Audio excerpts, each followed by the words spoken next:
What up, everybody? Yes, sir. We are live on a Sunday night. Give you guys a second or two to get in here. Let me just make sure we look good.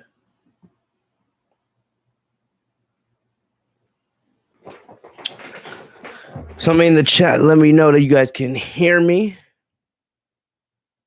Hope you guys are having a good weekend. Mm-hmm. Yep. All right. Thank you guys. Looks like I'm gonna have to use my phone for the chat room again because for some reason on YouTube, my desktop it just won't let me see the chat. But whatever, we'll deal with it and we'll get started. But yo, what's going on, everybody? It is your boy Fitzmonk TV here, aka G33. I am back here today with another episode of the Legit Shoot podcast. Here with your SmackDown review and results for August 6th, 2021. I'm a couple days late, like usual. That seems to be the norm with me these days. But either way, we are here. You guys are getting your SmackDown review, and that's what matters. But we're gonna talk about SmackDown. We're gonna talk about SummerSlam. But before we get into any of that, I know you guys want me to give my thoughts about Sasha Banks and Bianca Belair, right? They had a really good segment. I'm enjoying the build for the Sasha and Bianca rematch. We have 2 weeks to go. We'll also talk about Edge and Seth Rollins. They had a really good segment as their match is now confirmed for SummerSlam. But I'll be honest with you guys, I'm a little disappointed with the build for Cena and Roman Reigns. If you guys didn't watch SmackDown, right, Cena was not on the show.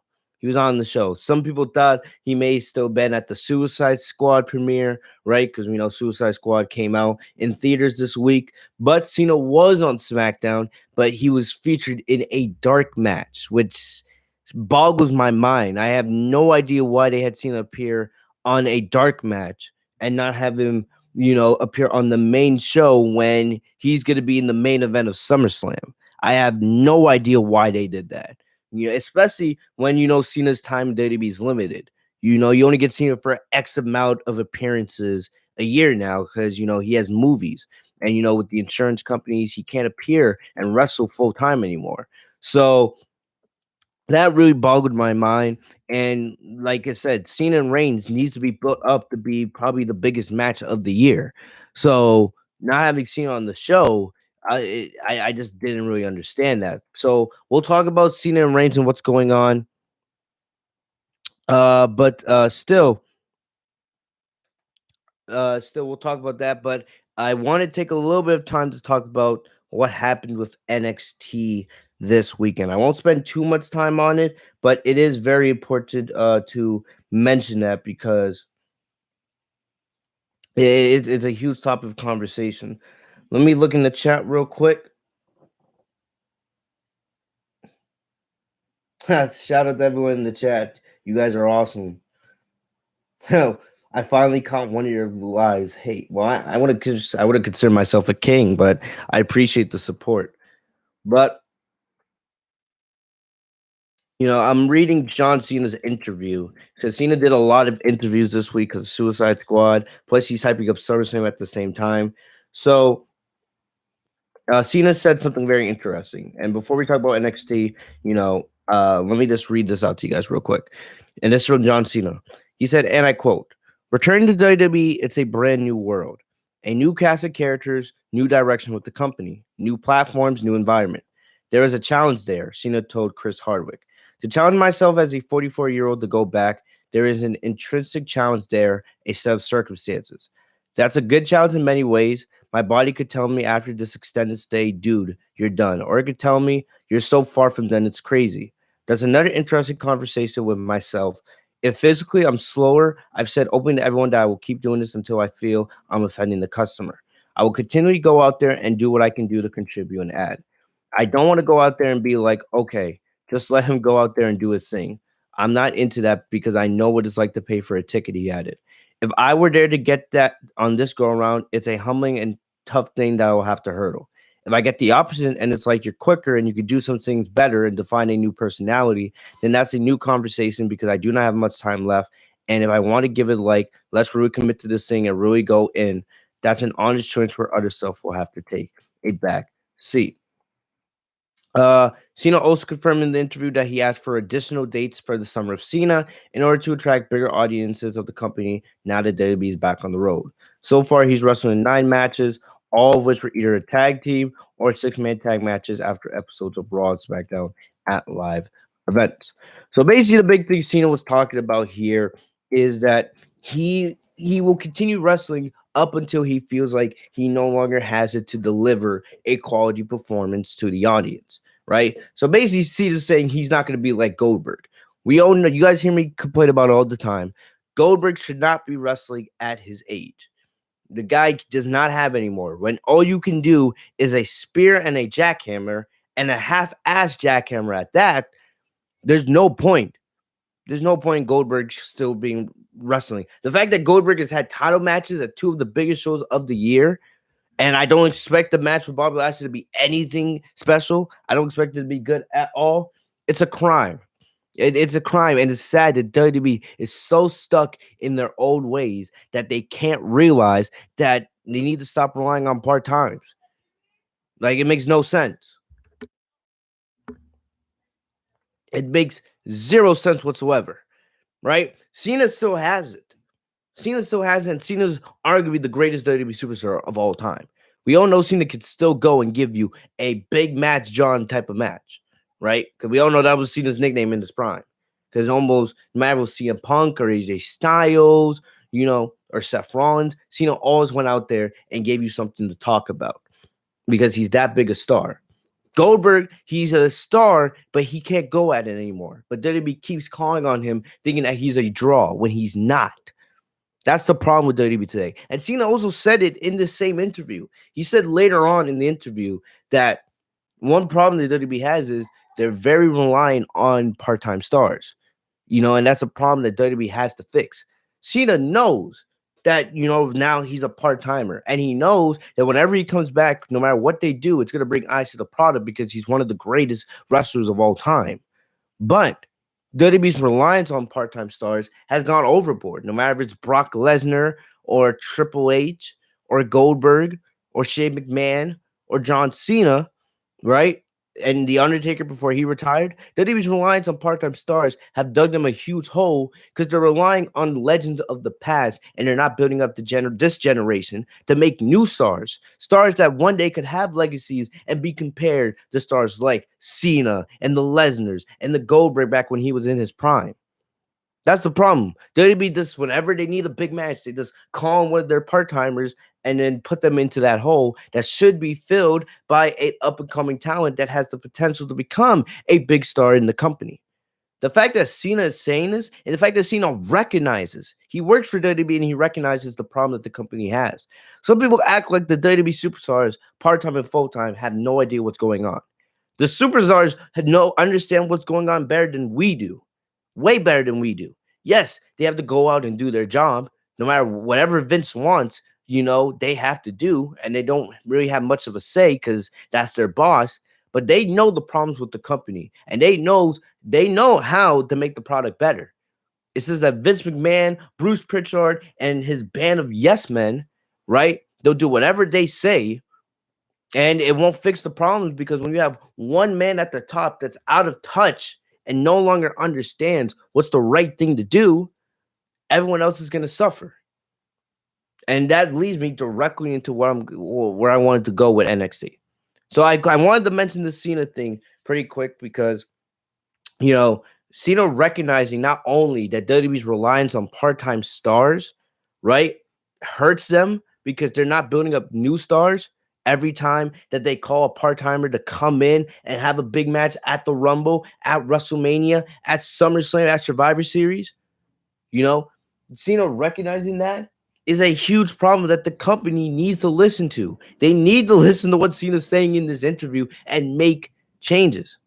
Also, Cena saying that he will continue to wrestle until he feels like he's no longer at a level where he can make the audience feel entertained at the end of the night. That's another big thing. Goldberg doesn't recognize that because Goldberg, is one of the most selfish pricks in the history of wrestling. I don't care what anybody says. Cena says here, if he feels like he cannot perform at a level where he is satisfying the people that pay their hard-earned money, that they go work their 9 to 5s, right? They work their double shifts. They work their 2, 3 jobs. They don't make, Cena probably makes more in a day than most of those people do in a year, right? Cena recognizes that if he cannot perform at the level where he can entertain and satisfy the audience at the end of the day, right? He's gonna just retire. He's not there yet. But hearing this from Cena, man, it almost made me want to see Cena take over WWE in a way, because he understands the problems and where WWE is heading, and it's not in the right direction. He loves WWE. He will always be loyal. I don't think there'll ever be a day where we'll see Cena go to AEW. Never.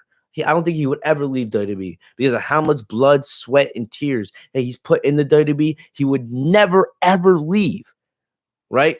We talk about how much of a shock Big Show and Mark Henry and Ric Flair, some of these guys that were with WWE forever, how much of a shock it was for them to leave WWE and now they're working for AEW. Cena's one of the only people in that company now that I feel like would never, ever leave.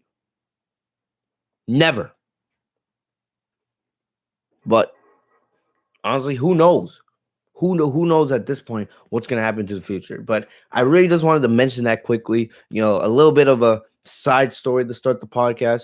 We will talk about Cena, a little bit more when we talk about him and Roman Reigns a little bit later on in the podcast. But I kind of wanted this. I was reading this before the podcast, and I thought it would be something a little bit interesting to bring up to start us off today. But the big thing I want to talk about before we get into the official SmackDown review is something that happened during SmackDown, and it was this big release of NXT. Right, WWE 2021 has been a wild year for WWE.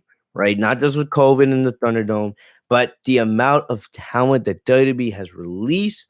Well, I don't think we've ever seen something like this.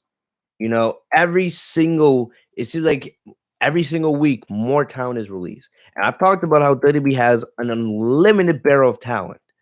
Every time they release superstars, there's still so much there that's not being used. So it's not like WWE doesn't have any talent there. It's that WWE doesn't book their talent correctly, right? And when they release a bunch of superstars, you would think that would open the door for them to build up new talent, to become new faces, new stars, but they don't. So we've already seen guys like Aleister Black, who is shining in AEW now. Most likely Daniel Bryan, who's probably gonna show up in AEW any day now. Braun Strowman, Ruby Riott, right? There's so many names that come to mind. It's just hard to think of them because there's so many. All right, but Bray Wyatt just last week. Now there was a bunch of NXT talent that was released during SmackDown, and the big names, of course, on here were Bobby Fish, right? Bobby Fish, who just wrestled a match on NXT television just this past week with his former Undisputed Era stablemate, Roderick Strong, and now he's gone. Bronson Reed, who was just the North American champion a couple months ago, when they built him up over most of this year to take that title from Johnny Gargano, arguably the face of NXT, right? And then now he's released, he's gone. Doesn't make sense. So Bronson Reed, someone with an endless amount of potential, gone. So then you have all these other names, Leon Ruff, very talented. Mercedes Martinez, super talented in the women's division. And you have all these names. It's just like, what's special?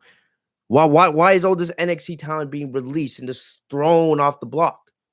I don't know. I don't understand it. Right? We know that the report's saying that WWE might be getting sold, and that's honestly at this point, I do think that's what's going to happen. I don't know who's going to buy the company. I don't know what the potential buyer of WWE will do with the company. Will it have the same structure it's had over the last, 4 or 5 decades? I don't know.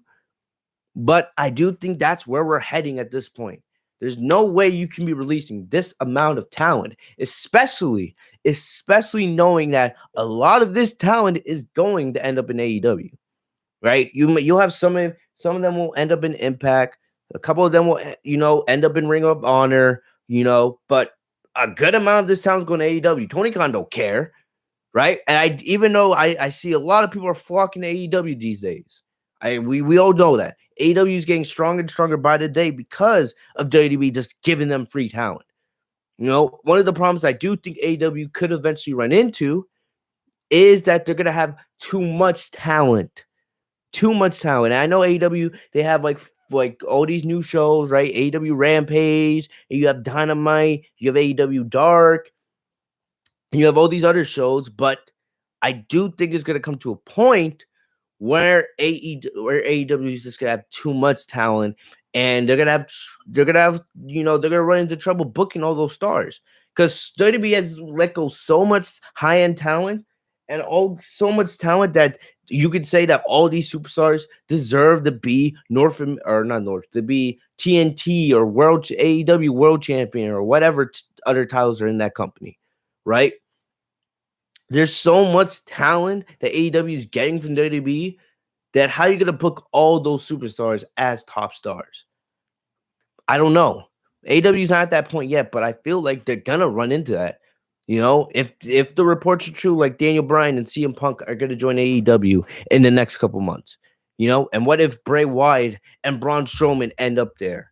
Because I don't think Tony Khan would even hesitate to sign those two, especially Bray Wyatt, one of the most creative minds in the history of the wrestling industry, who was misused at every step with WWE.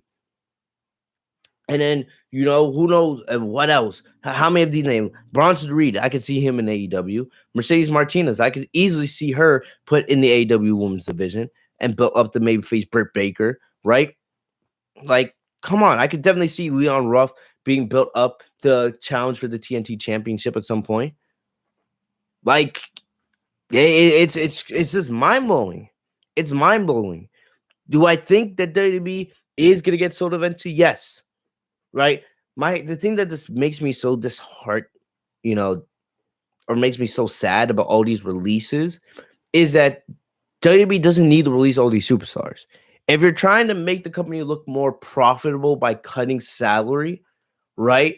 I get that to a point, but if you had just built up most of your superstars correctly, if everybody wasn't 50-50 book, if stars were treated like stars on both the main roster and NXT, because we've seen Vince McMahon's influence spread to NXT and it's made NXT weaker over the last couple of years. If you didn't have all those creative problems, WWE would be so much more profitable. Because WWE, the reason why the company is still making a hell of a lot of money is because of its TV deals, not because the creative is good. No, it's because of their merchandise and because of their TV deals. If they didn't have those huge TV deals, the company would be in huge trouble. Huge trouble. But here's the thing. If you had built up your superstars correctly and treated them as stars, your ratings would be up. Those TV deals would be even larger. And you would be bringing in even more money from more aspects, from merchandise to endorsements to all these other things. And I know I'm going to more of a business perspective when I'm talking about the NXT releases, but this is what this all is about. The problem here is WWE, their creative is bad, right? And then they try to make this excuse that this is all for business, right? Because WWE is going to be getting sold eventually and they want to look more profitable. But they did things backwards. If your creativity was actually good, right? If your creative was good on both the main roster and NXT, and Vince was out of touch and Triple H took over, right? Both brands, both sides would be more profitable, and you wouldn't even have to release all these talent. Everybody would be able to stay. There would be no need for WWE to make these stupid releases with the excuse of budget cuts. Like, no. It doesn't make sense. These releases should not be happening. And I know all of these superstars will be able to find work, but it's disheartening for me as a WWE fan, because that's what I am. No matter how much I bitch, moan, and complain, I am a WWE fan at the end of the day, right? No matter how disheartening these releases are, right? It pisses me off more that all this could have been avoided. It shouldn't even be happening. None of these releases should be happening. That's the way I look at it. So it's not about the releases itself, because like I said, all these superstars will be able to find work, right? Some of them will be in AEW, some of them will be in Impact, some of them will be in Ring of Honor, right? They will all find work. The problem is these releases should not be happening. It's because WWE and their management structure is so poor these days that there's nobody that takes responsibility for the bad measurements that lead to these dumbass decisions. Vince and Bruce Pritchard and Nick Khan, right? I think that's his name, Nick Khan. They're allowed to do whatever they want, and then it just leads to dumb decisions like this. You know who I feel bad for? It's not the talent that was released. The guy that I feel the most sorry for is Triple H. It's that simple. It's Triple H. I feel so bad for Triple H, man, because Triple H has put everything into NXT. Everything in the NXT, right? I saw a clip the other day of from the first NXT takeover, and then Triple H, giving that promo in the middle of the ring with the lights off, and all of a sudden he raises his hands and he says, "We are NXT," right? Triple H has put everything in the building up NXT as a brand and trying to make it into a third main roster show, and everything he's done for all those talent, right? All the stories, all the time he spent developing those characters. And then just to have Vince come in and just waste them all. Triple H would never say anything bad about Vince, especially because that's his father-in-law. But who knows how Triple H must feel when Vince comes up to him and says, "Yeah, you need to we're releasing Bronson Reed." Someone that Triple H has probably spent hours and hours with, coming up with storylines and building his character up to be one of the big faces of the NXT brand. And then Karrion Kross, someone that's undefeated in NXT, comes up and he loses 2 of his first 3 main roster matches on Raw. Who knows how that feels for Triple H, man? Because we all know Triple H should not just be running NXT creative. He should be running main roster creative, because he's one of the only people in that company that actually gets it, right? And that's the guy I feel bad for.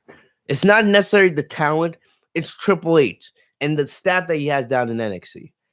Because no matter how hard he works, and even though he's the guy that runs NXT, he doesn't truly run it. It's Vince that runs NXT. And Vince is the reason why NXT is not the NXT that it was 5-6 years ago.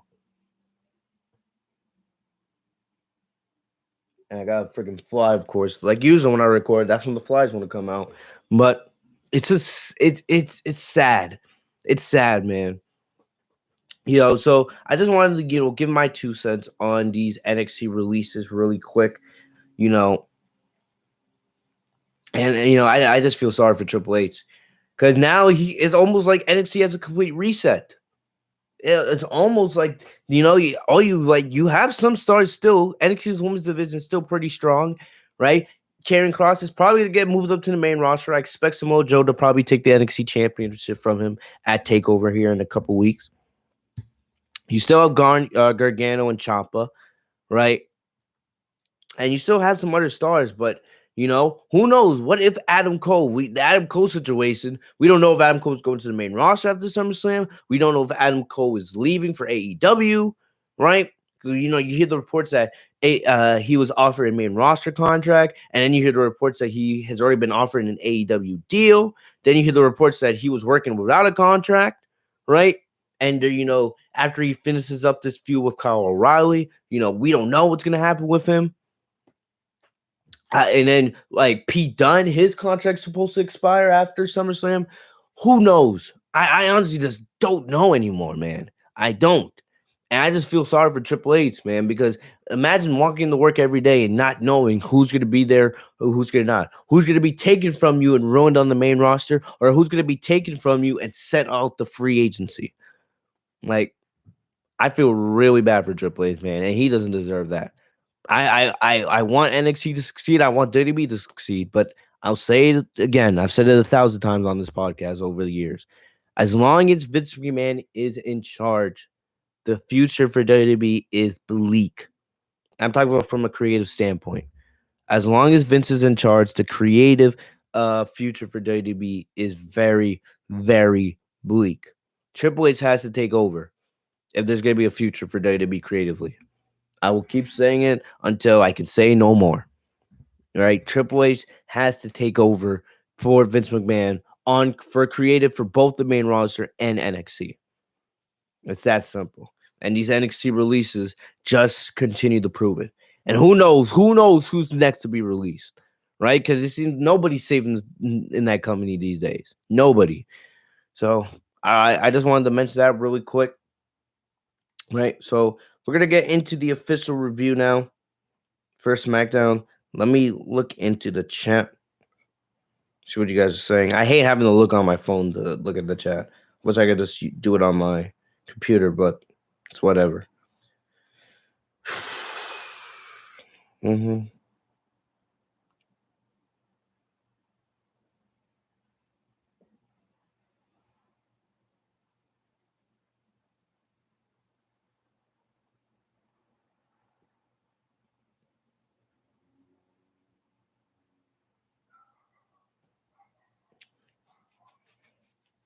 And me YouTube says I heard Vince offered $1 million to Adam Cole. Bro, didn't they release Bray Wyatt and like Braun Strowman because their deals were so large? Right? Didn't I believe Bray Wyatt and Braun Strowman had similar contracts, around that 1 million range? Because we know like the top talent in WWE, most of them get about 1 million, right? So if you release those other superstars because of budget cuts, why the hell would you like Adam Cole? He's a $1 million talent. Don't get me wrong, but why would you offer Adam Cole a $1 million deal? Why would you offer him that much when you release those other superstars, especially Bray Wyatt? I don't really care about Braun Strowman being released as much, but Bray Wyatt being released over his contract being large, and especially with all the potential and all the wasted potential that Bray Wyatt had to go through. It's just, it doesn't make sense to me. Why would Vince offer Adam Cole a $1 million contract when Bray Wyatt was released for having a contract that large? What? Adam Cole gets the contract, then he's on the main roster for 6 months, and all of a sudden he stops getting used, and then he gets released. Is that what's gonna happen? Because of budget cuts? I don't know, man. Like I said, the WWE management structure these days is absolutely horrific. It's horrific, and it doesn't make any sense. All right, but yeah.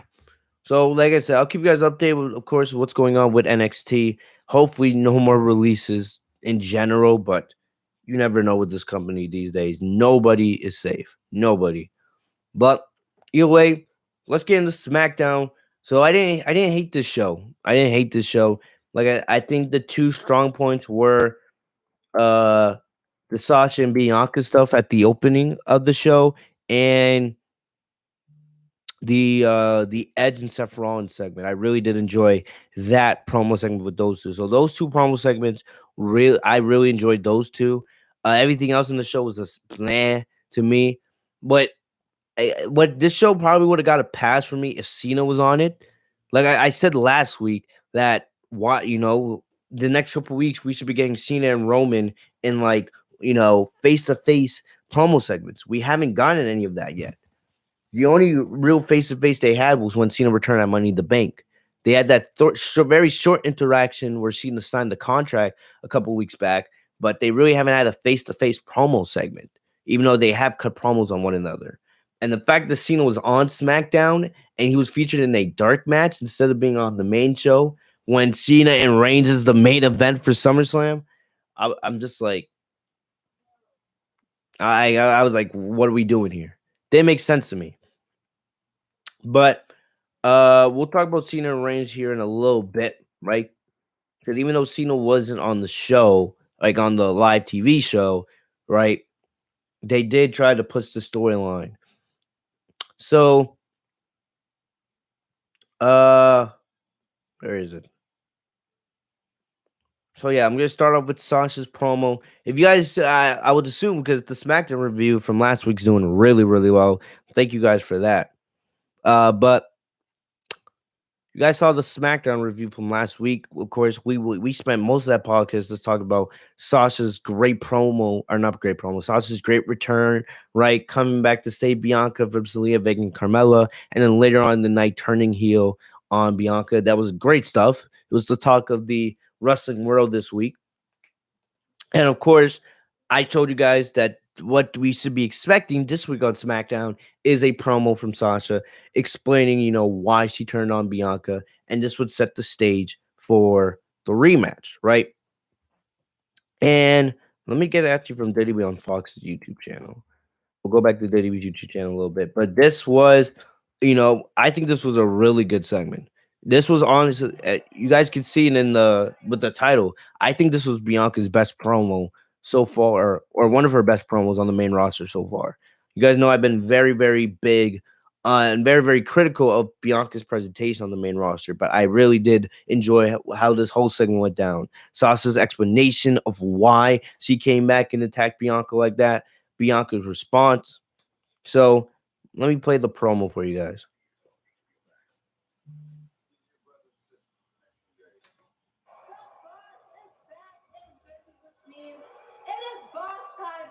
Friday Night Smackdown. And I'll say this: WWE needs to stop this piped in.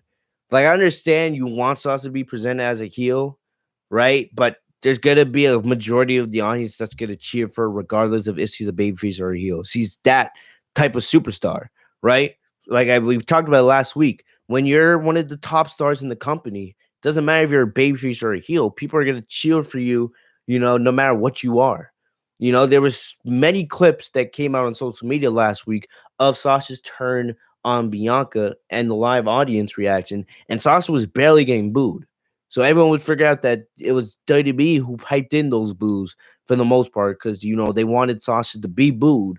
But because so many people wanted Sasha to turn heel on Bianca, it actually got more cheers in the live audience. So WWE needs to stop. Right, we've already dealt with enough piped in boos and chants during the Thunderdome era when we had no crowd. Now that we have an organic crowd reaction, right? Okay, like let's chill. Let's chill with the piped in crowd, boos and cheers. Like let the crowd decide, what they want. If they want to cheer Sasha, if they want to boo Sasha, if they want to cheer other superstars or boo them, let them decide, and then build your storylines, because it's simple. If you listen to the WWE universe, if you listen to the crowd, it's going to be almost impossible to put on a bad show. It's that simple. The crowd will let you know what direction to take the show in. So stop with the piping crowd reactions and listen to the actual organic crowd reaction, and then go from there.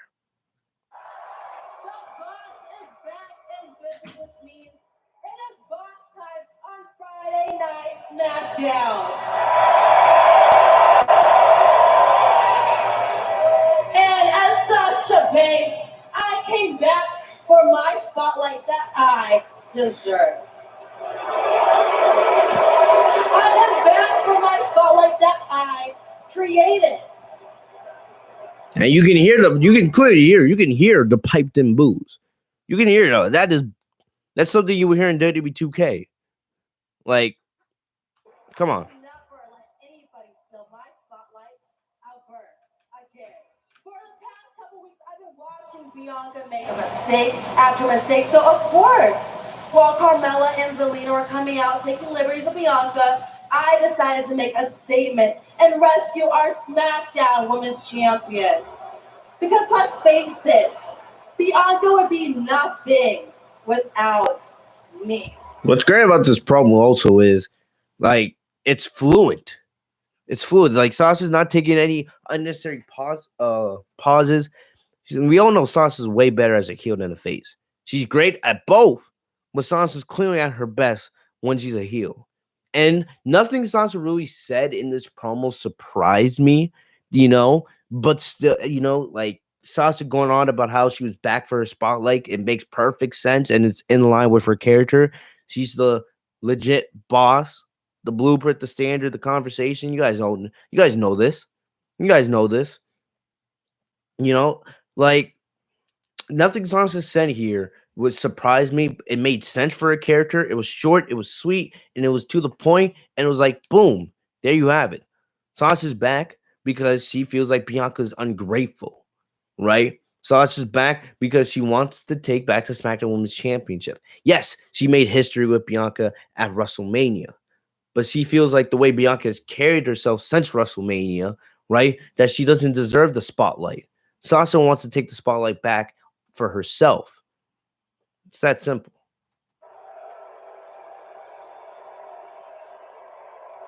There would be no SB Awards. There would be no chilling with Megan Thee Stallion, and there would be no main event at WrestleMania.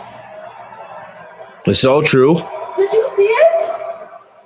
If Bianca's facing nearly anybody else, anybody else, any other women's superstar in that company, that match doesn't get the main event slot at WrestleMania. We all know that. Maybe Becky, right? Maybe Becky, but that's it. There's nobody else in that company that's getting you a main event spot at WrestleMania. That's how big a star Sasha is. So she is speaking facts here.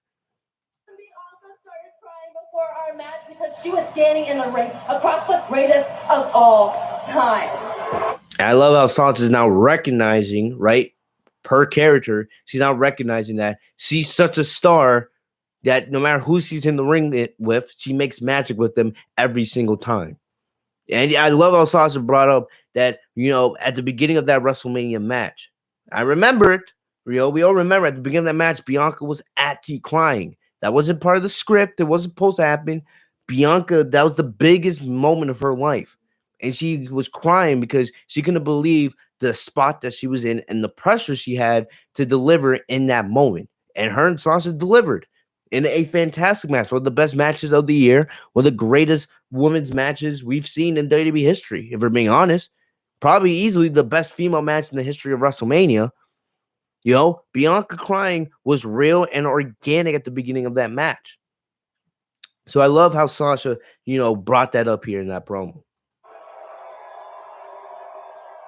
Any other athlete would have thanked me from turning them to a rookie to the reigning champion.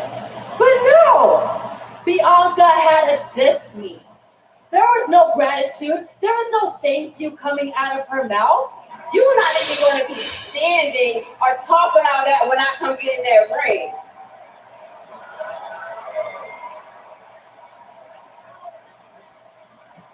And you think that I'm nothing without you? Girl,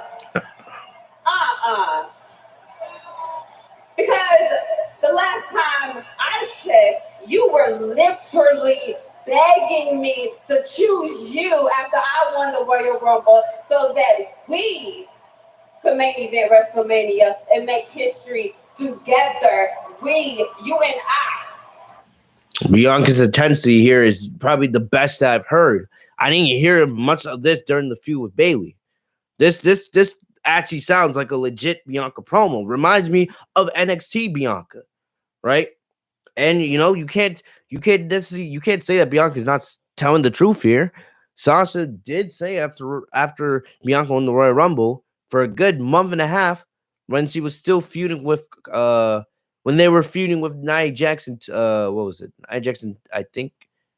Nia Jackson, Shayna Baszler, right? Feels like forever ago. Sasha kept saying, "Just choose me. Stop wasting time. You know that I'm the big match. I'm the conversation. I'll get you into the main event of WrestleMania." So Bianca is speaking truth here. So from both sides, both are making very valid points. So it's not even that you want credit. You just don't want me to shine. And that's a fantastic line from Bianca. You don't want me to shine, right?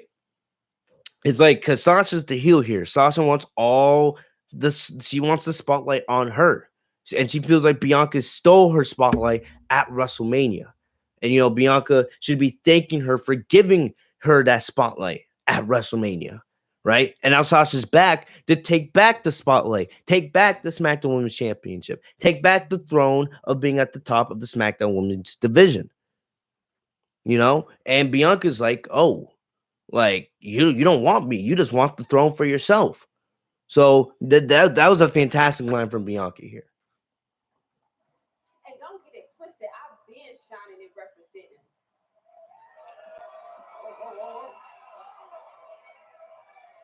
Yes, I will. I'll give you that one. Yeah, you are one of the greatest to ever lace up a pair of boots. So you know what? If you want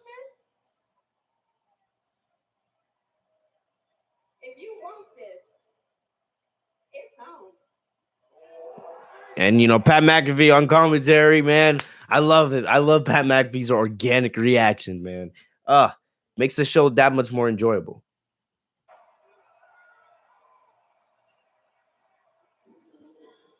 So Zelina Vega comes out. Bianca, look at me when I'm talking to you. Is that only little braid tied a little too tight? Huh? Are you lost? Because I can help find you in this situation. Look, Zelina's great on the mic. We all know this. Zelina has everything on the mic. She's one of the best talkers in that women's division. We all know Zelina brings the heat. But this is the problem that I talked about in the opening of the show. WWE does not build stars. Zelina Vega has not won a match since he came back. When was the last time Zelina Vega won a match? Period. I can't remember. Zelina Vega, the way her character is presented, she's all talk and absolutely no bite. She can talk all this on the mic. She can hold her own with anybody. She can fire off those jabs and insults left and right. But then she's booked to lose every single time it's time for her to put on her ring gear. How is that supposed to build a star? You build a star by having Zelina Vega talk that trash and then back it up by winning in the ring. Building a win streak. Because that's how you become a star in the wrestling business. You win matches. You get over with the audience. You make yourself different than everybody else. You separate yourself from the crowd. You can't have Zelina Vega come out every single week and talk like she's one of the best talkers of all time and then just have her lose. No one's going to take her seriously. No one. You see, last week, don't you even think about taking a step in this ring. Great stuff from Bianca. Fine. I'll stand right here. But let me remind you, before Sasha swooped in like the ratchet little vulture that she is. Like I said, Zelina has the insults, right? And, that's a clever insult, the ratchet little vulture that she is, right? Even though Sasha and Zelina, there's no comparison there. But Zelina has it to go up against anybody on the mic. But WWE doesn't book her when it's time to back it up in the ring. You accepted my challenge. My challenge, Zelina Vega, I am the moment. So, mija, ¿qué quieres hacer? What you want to do? Yeah, what are you gonna do, Bianca, huh? You gonna accept her challenge? What are you gonna do? She wasn't even talking to you. Oh, no. She was talking to me because I'm the champ. Look, I can hear a little bit of piped in crowd noise in the background, but that was another great line from Bianca. She said she was talking to me because I'm the champ. If the roles were reversed, Sasha would say the exact same thing. So I got to give Bianca credit. She sounded fantastic in this segment. Her promo, her intensity, her response, that's the way Bianca needs to be all the time. I need this Bianca way more often. Not the Bianca that sounds scripted, talking about how when she was, a young person, people called her a man. Like, no, we don't need that Bianca. This is the Bianca we need. Confident, badass Bianca. I love the way Bianca was presented in this segment. Great stuff here.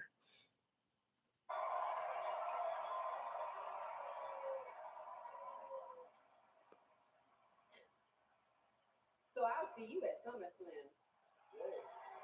There you have it. Sasha and Bianca confirmed for SummerSlam. And Zelina, I ain't forgot about the word that I gave you.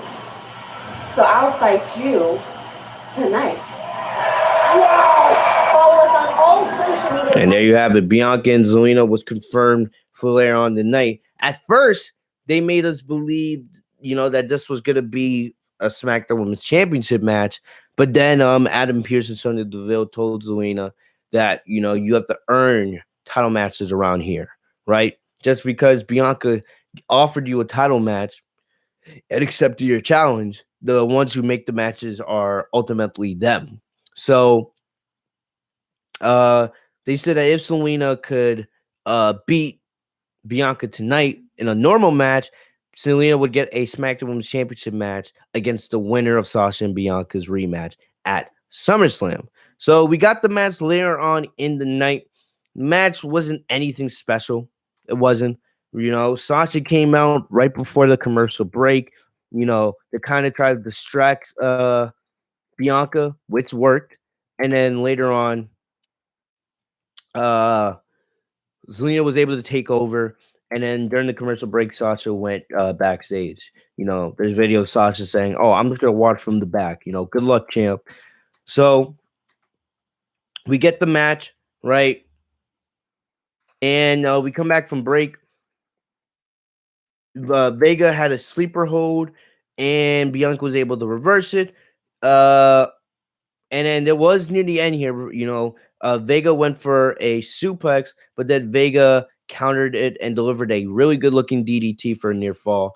But then Bianca was able to grab a hold of Vega, sling her into the barricade, and then hit her with the KOD for the victory. So not a bad match, but nothing special, right? This was just more to make Bianca look dominant, because Bianca, she got beat down by Sasha last week. So this was just more to give Bianca more confidence and, make her look strong going into SummerSlam in the next 2 weeks. So it did the job. It's just that my only real complaint is Zelina Vega. Like I said, she's all bark, no bite. That's the way she's presented on WWE TV. She has all the skills necessary to be somebody in that women's division, but WWE just never books her to be somebody in that women's division. And it's sad because it makes you think, why the hell did Zelina come back? Honestly, why did Zelina come back if this was the way she was going to be treated? But, only Zelina can ask herself that question. While her husband has, re-identified himself in AEW and is now hopefully on the road to maybe becoming AEW World Champion. Because honestly, if it's up to me, I would have Hangman Adam Page take the AEW World Championship from Kenny Omega, and then I would build up Alistair, aka Mekhi Black. I would build up him to be the guy to take that title from Hangman Page sometime, in 2022. We'll see what happens, of course, when CM Punk and Daniel Bryan join AEW. But that's what I would do, in my opinion. But either way, man, that's my thoughts there. Zelina Vega, I want her to succeed, but I just don't see it happening for her. WWE has made no effort to build up Zelina Vega. All bark, no bite. In terms of Sasha Bianca, now that their rematch is officially confirmed for SummerSlam, I still don't know who to pick. I don't know who wins. I've explained last week, what you do with Sasha if she wins, but you can make an argument that Bianca should win. Honestly, I'm 50-50 on it right now. I'm 50-50 on it. Hopefully I can make a decision here in the next couple weeks on who should win the rematch, but you can make an argument either way. I've already said that if you have Sasha win at SummerSlam, right, she has to hold that title past WrestleMania. You're not giving Sasha that title to get another WrestleMania defeat and go 0-7. If that's the plan, then there's no point in giving Sasha the title, in my opinion. I'd rather you just have Bianca successfully defend, but like I said, we don't know what's going to happen. But either way, the Sasha Bianca build is been pretty solid. Just these past 2 weeks alone, I think this has already been way better than the WrestleMania build. Way better, right? We have a clear emphasis on who's the heel, who's the babyface. Remember, going to WrestleMania, we didn't know if Sasha was the heel or babyface, right? We know that Bianca was babyface, but we had no idea if Sasha was a heel or not. So it is good to see that Sasha is the clear hero, the clear heel here, and that there's actual story here, right? Bianca wants to prove to Sasha that WrestleMania wasn't a fluke, right? And then she's here to shine and be the future of the women's division, even though Sasha's one of the all-time greats, right? And without Sasha, Bianca's moment wouldn't be as big as it was at WrestleMania. But Bianca wants to prove to Sasha that, hey, I'm on your level. I may be even better than you, right? And Sasha, it's easy. She wants to take back what she lost at WrestleMania. So I love that we have a clear direction for the story. I've enjoyed the last couple weeks. Hopefully they can continue that. We have 2 more SmackDowns. Keep on building Sasha and Bianca. Even though Cena and Reigns will be the main event of SummerSlam, you can make an argument that Sasha and Bianca can also be the main event for SummerSlam if they wanted it to, right? So I'm enjoying the build. Good stuff with Sasha and Bianca tonight. Hopefully that continues going forward. Let me look at the chat really quick. I see a lot of comments about my Sasha Banks and Bianca takes. Let's see what you guys said. Oh yeah, I will say this. Sasha is for those of you guys, I talked about it last week. People, and especially this was mainly Roman Reigns fans. People saying that Sasha Banks isn't a draw. I laugh at you idiots. I really do. I truly laugh at you idiots, man. Because if you're truly trying to tell me that Sasha Banks isn't a draw, when she's one of the biggest stars in that company. In my opinion, she's the biggest female star, right? And she's one of the top, 3, 4, 5 biggest stars in WWE today. Of the full time. I'm not talking about the part time. I'm talking about of the full time people. She's one of the biggest stars in the company. You have Roman, Seth, AJ Styles, right? And then you have, like Sasha and Becky and the rest of the 4 horsewomen. Those are your biggest stars, right? This week with with promotion. Remember, last week Sasha wasn't promoted for SmackDown. Most of us knew that Sasha was going to most likely return, but her and John Cena were not advertised for SmackDown last week. This week, Sasha was advertised, and the opening segment was the biggest segment of the show. It had I think 2.1 million viewers, something like that. And it's the first time in I think a month and a half that SmackDown actually had a rating in the 2s. So try telling me that Sasha Banks isn't a draw, you idiots. Because Roman didn't open the show. There's no need for Roman to open the show, especially when Sasha's there. So just wanted to, put that. I love Roman Reigns, man. I love him as a heel, bro. Head of the table, you guys know. You guys know how much I love heel Roman. But don't be delusional. As great as Roman is, man, he's not the only good thing about SmackDown. Right? He's not the end-all be-all. But yeah. So let me look back in the chat.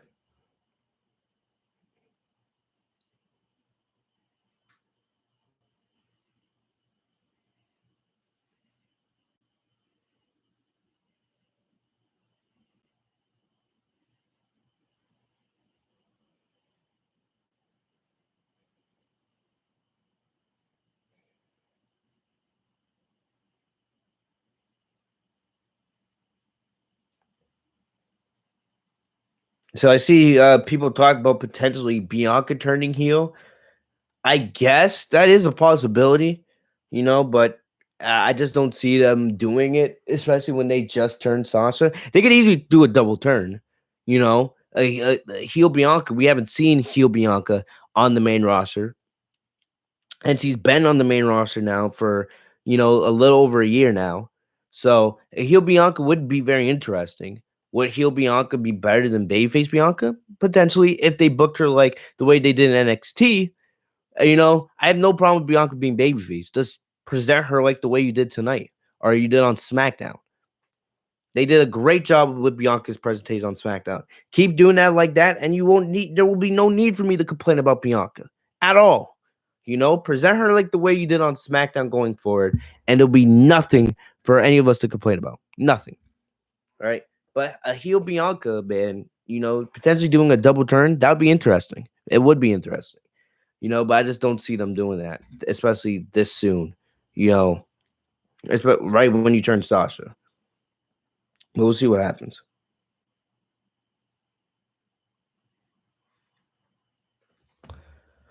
But yeah, so there we have it. So let's get into the other stuff that happened on SmackDown. So we had Dominic Mysterio versus Jey Uso, right? So basically, they've been doing this now for the last 3 weeks. They've been having the Mysterios and the Usos face off in singles action. I think 2 weeks ago we had Dominic versus Jimmy. I think last week we had Jay versus Ray. This week we had Jay versus Dominic. So it only makes sense that probably next week we're gonna get Jimmy versus Ray, right? And it's already been confirmed that these two teams will be facing off one more time at SummerSlam for the SmackDown Tag Team Championships. Hopefully that match will be on the main show instead of the pre-show. It should have never been on the pre-show at Money in the Bank. I still don't understand why they did that, but we'll see what happens. But Dominic versus Jay here, this was a good match. These two teams, no matter if it's singles action or tag team action, they can't have a bad match with each other. They can't. This was an enjoyable match. It did its job. You know, Nothing too wild, nothing too crazy happened here. So Dominic had the roll early, right? He did a sunset flip powerbomb heading to the break, but then coming out the commercial, Jay took over. Uh, so then we saw Dominic fight back later on. And then we saw that it looked like Jimmy was about to interfere, but Ray jumped off the steel ring steps and took out Jimmy. But the distraction allowed Jay to recover, hit the super kick, then his top rope splash, and get the win. So they basically been going at it. I think it's like 2-1 now in the Usos' favor in these singles battles. So next week, I probably think Ray most likely beat Jay or Ray will most likely beat Jimmy Uso. I don't know, what else they can really do with these teams. Like they just have good chemistry, really. I've been saying maybe do a ladder match at SummerSlam, but it looks like there probably isn't going to be a stipulation. It's just going to be a normal tag team match. I expect it to be good. But I kind of feel like if you added a little bit of a stipulation, it would, up the stakes a little bit more. Because we've already seen these teams face off in normal action multiple times, and now they're battling in singles action. So I feel like adding maybe a ladder element or something else would be a good way to end this feud. But we'll see what happens, right? We'll see what happens. But for the most part, these two teams are humming very well with one another on the road to SummerSlam, and we'll just see what happens as we get closer to the big show here in 2 weeks. Next up, we had Intercontinental Championship contenders match: Shinsuke Nakamura versus Apollo Crews. This is the new thing, it seems like, in WWE. The new thing where to get a championship match, right, you have to beat the champion in one-on-one action. And I hate that. You guys know, for those of you guys who've been listening to the podcast for any duration of time, you guys know my philosophy is you win matches, and then that's how you put yourself in contention for a championship match, right? I'm always been a big fan of doing, like a tournament structure or having like a little rankings, kind of like how AEW does it, right? But having a nice little ranking system, and that would help make it easier to determine, right, who should face off in number one contenders matches, or if you win a certain amount of matches in a row, that gets you in line for a title opportunity. But WWE believes that, you have to beat the champion before the title match to actually get a chance at being the champion again to win a title. And I absolutely hate that mindset for WWE, because champions should not be losing unless they're about to drop their title. That's the only time they should be losing. Or the only other time they should be losing is if they're in like a multi-man match and they're not getting pinned, like a tag team match or some kind of fatal four-way where they're the ones that are not getting pinned or submitted. I hate that. How WWE does, how you have to beat the champion to get a title match. I absolutely hate that, because it makes the champion look weak. And it's almost like giving a mini title victory to the challenger before they win the title. Why would I want to see Shinsuke or Kevin Owens or Big E beat the champion before in a contenders match, instead of seeing them get that bigger victory and the bigger moment when they actually win the title? It feels less special when I see someone beat someone that they've already beaten one time before. So That's another thing, man. But anyway, uh, we had Nakamura versus Apollo Cruz here, and we've been talking about the last couple weeks. If it was up to me, I would do like a fatal five way at SummerSlam for the IC Championship. I don't want to see guys like Kevin Owens and Sami Zayn not be, or and Cesaro not be on the show, because right now it looks like the direction's going to be Nakamura and Apollo at SummerSlam, and I'm not against it, but I feel like those names are just way too big and way too good to not be featured on the card. So I would just do like a fatal five way, like elimination style match at SummerSlam for the IC Championship. But we had Nakamura and Apollo go at it tonight.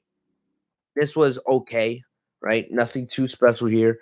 Nakamura had the advantage on Apollo early, and then we saw that as we came back from commercial, Commander Aziz took Nakamura off Apollo before Nakamura could get a victory. So the match ended in disqualification, right, because of Commander Aziz's assault.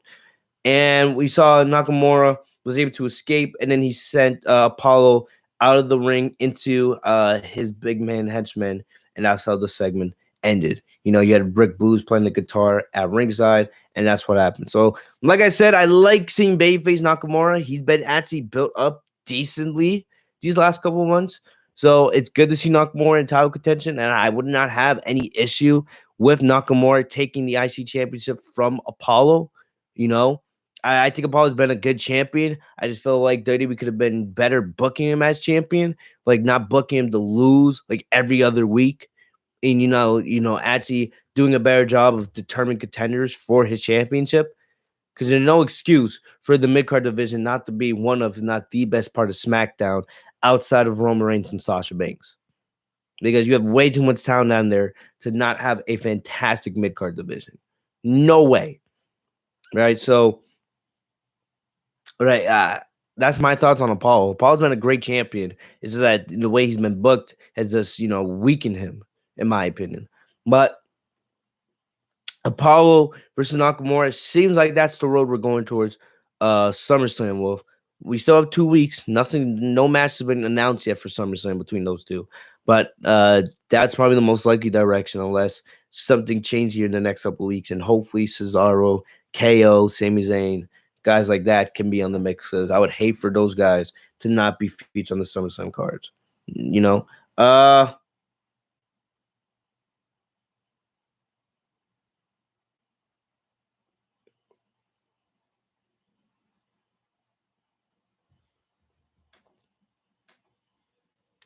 So yeah, that's my thoughts on that. So I'll keep you guys updated, of course, on the IC title picture. Next up, we had Tegan Knox versus Tamina. Right. And let me look in the chat real quick.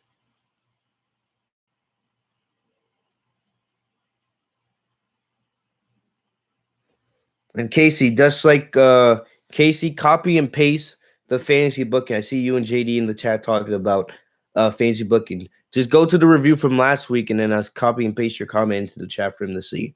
If he's not going to go back to the last week's review to look at it. Gregory says, if Becky goes to SmackDown, Sasha's winning the title at SummerSlam. But if Becky goes to Raw, Belair will remain champion. I don't know. Honestly, I don't know what's happening with Becky. Because, I thought Becky was going to come back after SmackDown. Or not SmackDown, after SummerSlam. Actually, no, I thought Becky was going to come back and Money in the Bank.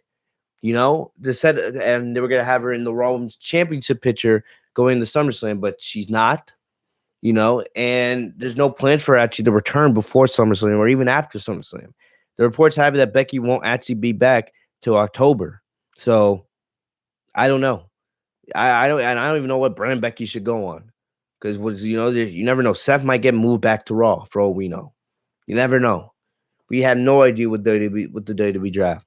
So so Greg, I see your comment, but I just we'll just have to wait and see what happens with Becky, because still the draft's not scheduled for another 2 months. So anyway, Tegan Knox versus Tamina, right?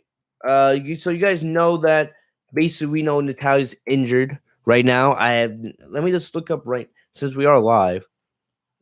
Let's just search it up right now. guys know that Natalia got injured a couple weeks ago, and she actually had surgery. So her and Tamina have not had to vacate the tag team championships yet.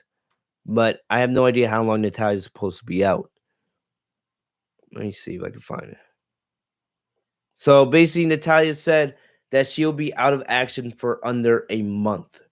So I guess if she's gonna be only out of action for about 3-4 weeks, I guess they're just gonna keep the title on Tamina. Tamina will just represent half that team for now, and they'll just have her fight in singles action. I don't remember correctly. Tamina faced, I don't know if Tamina had like a 2-on-1 tag team championship match on Raw. I don't really care anyway, but I don't know.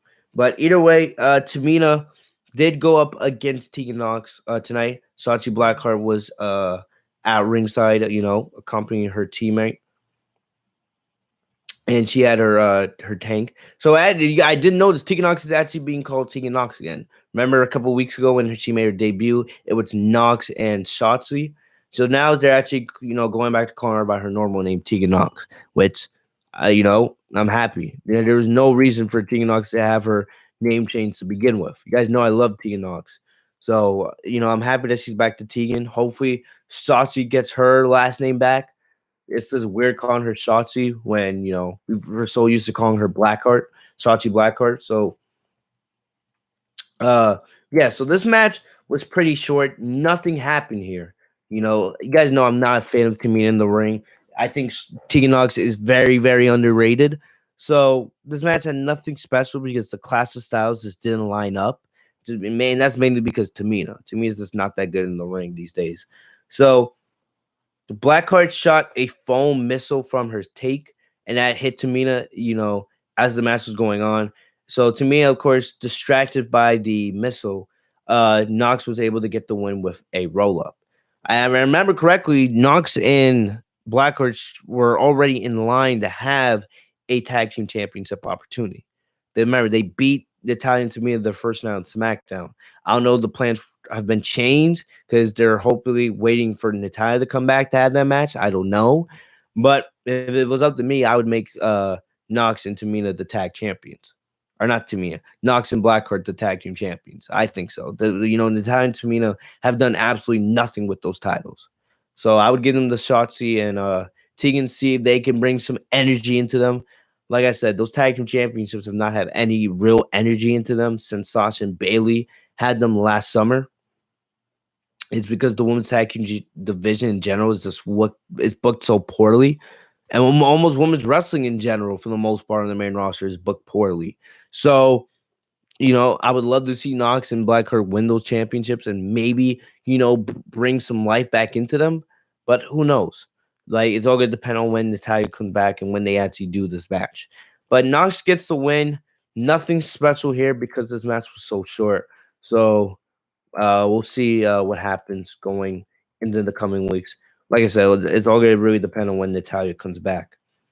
So we had Edge and Seth Rollins. They had a promo. This was one of the other parts of the show I enjoyed. Right, I really love the interaction here with Edge and Seth Rollins. You guys remember last week Seth Rollins attacked Edge while Edge was making his entrance. He hit him with a camera. So pretty brutal. So this was really the end, this was really good. Edge basically called out Seth, challenged him to a one-on-one match at SummerSlam. So I'll play that segment for you guys. What brings you home, sister? Unfinished business. So, from my understanding, Seth Rollins isn't here tonight. Go figure. In fact, he's apparently nowhere near here, and I don't blame him. To be honest, if he were here, it wouldn't work out too well for me, because with what I do to him, I'd end up in jail. When I look at Seth, it's like looking in a mirror. It's like when I look in his eyes, I know and he knows that this does not end well for either one of us. But it's got to end. And if you were here tonight, it would end.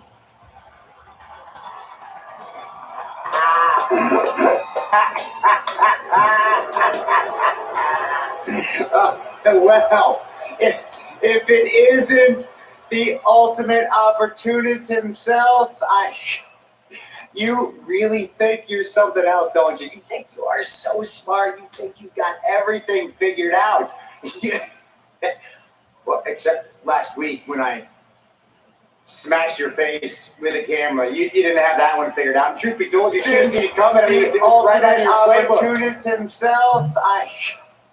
You really think you're something else, don't you? You think you are so smart. You think you've got everything figured out. Well, except last week when I smashed your face with a camera. You didn't have that one figured out. And truth be told, you should have seen it coming. I mean, it was right out of your playbook. Because you're right, Edge. You really are a lot alike. We're kind of, we're drawn together in this inevitable dance, but that's where similarities end. Because if the ultimate opportunist was half the man that the architect is, he would... What's crazy is Seth doesn't call himself the architect as much as he used to. He doesn't, especially since he's a heel now, right? That was the main nickname he used back when he first turned heel in 2015. And of course, he had the Money in the Bank cash in. He was with the Authority, became WWE World Heavyweight Champion. That's when he used that architect nickname. And then once he turned babyface with the Shield, right? He was mainly using like the King Slayer, the Beast Slayer, all this other stuff. Burn it down, right? Seth burn it down Rollins, Seth freaking Rollins. But he doesn't call himself the architect. Remember, he was calling himself the Messiah a couple months ago. So I kind of liked how he brought back that old nickname here. It kind of fits with the story they're telling him the story they're telling here with him and Edge. No, that you always have to have a plan B. And plan B, of course, right? Remember the famous line Triple H said to the Shield right before Seth's famous heel turn on the Shield, where you hear the fan yelling, "No!" as Seth puts the chair in Roman's back. You always have a plan B.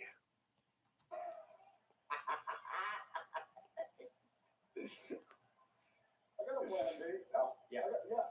I got a plan B. What about a plan B? I got a plan B. Oh, yeah. I got a plan B. What about you and I, one-on-one for the first time ever at Summerslam? Oh. Hey, cool your jets. I mean, look, I've got you wrapped around my little finger. You're eating out of the palm of my hand. I call the shots around here, not you. You understand me? You and me at SummerSlam. You know what? Let me think about it. I got a lot going on. Let me just think about it. But while I'm mulling it over, maybe you should think about it. What are you getting yourself into, man? You know what it's like to have my boot on the back of your neck, and you know what happens when I stomp somebody's face into the mat who has a perfectly healthy neck. What do you think is going to happen when I stomp someone's face into the mat whose neck has been fused not once, not twice, but 3 times? Great stuff from Seth, man. Going back to the past, of course, right, to 2014, when Seth baited, John Cena into rehiring the Authority, right? Allowing the Authority back in power, because he was going to, permanently damage Edge's neck with a curb stomp. So I love how Seth continues to bring back, that 2014 encounter, because that's where this whole story starts. And I hope that when we get that video package at SummerSlam of Edge and Rollins, that's what we get. That's the first thing that we see in the video package. I'll tell you what's going to happen, man. You'll come back. So, you're your career is probably done. I mean, and I don't know what kind of future you're going to have as a husband and as a father. I mean, you got two little girls at home. I know what it's like. Don't talk about my family. Get those names out of your mouth. You walk up. And as a father, Shut your mouth. I mean, you got two little girls at home. I know what it's like. Don't talk about my family. Get those names out of your mouth. Great stuff here from Seth, man. Baiting Edge there with the family comments. Easy tie-in, right? How to get on someone's bad side. How to get someone annoyed and emotional in a situation. You bring up their family. You bring up their loved ones. You bring what they hold dear most. Great stuff here from Seth, man. And remember, also, you got to remind yourself that also brings up memories for Edge because just a couple years ago when he was feuding with Randy Orton, that had a lot to do with the story they told with those two, especially when Randy Orton RKO'd Beth Phoenix. So you can tell, man, Edge doesn't like his family being brought, into this situation, into this story. This is personal. This is coming really personal between these two. You want to sit up there, you think you're the mastermind, you're the architect, right? Oh, yeah. I look at you, you're some kind of fever dream of Russell Brand, a televangelist and Colonel Sanders. Hallelujah.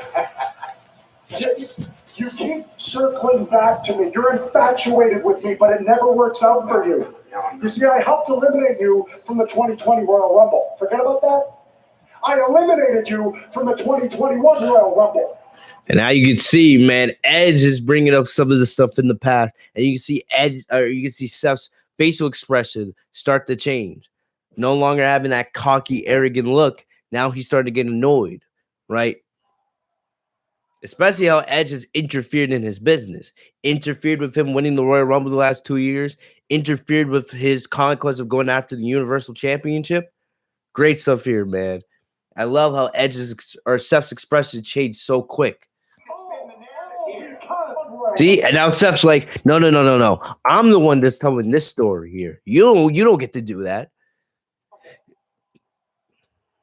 You don't get to spin the narrative here. Because you didn't finish the job in 2014 when you had the chance, and now it's biting you in the ass.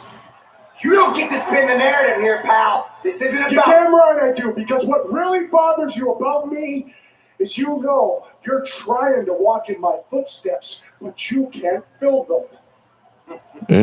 Because at the end of the day, you're just Edge light, kid. Oh, shut up! Shut your mouth! That's it, I've had enough!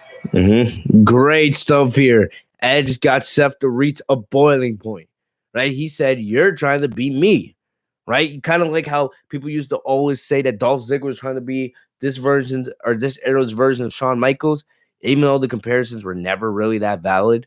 But there's a lot of people that compare Seth Rollins and call Seth this era's version of Edge, right? They have similar in-ring styles. They both super popular, both two of the biggest stars of their generations, right?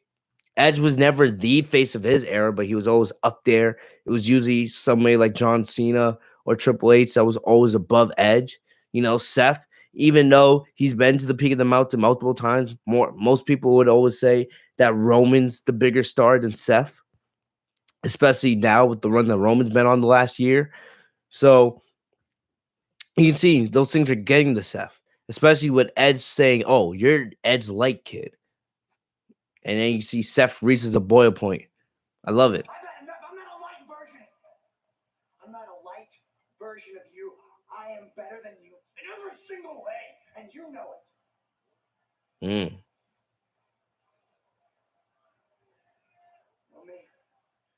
You want me one-on-one at SummerSlam?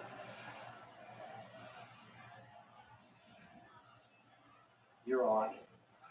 There you go. Seth and Edge confirmed for SummerSlam. Edge with the confident smile. Seth Rollins pissed as hell.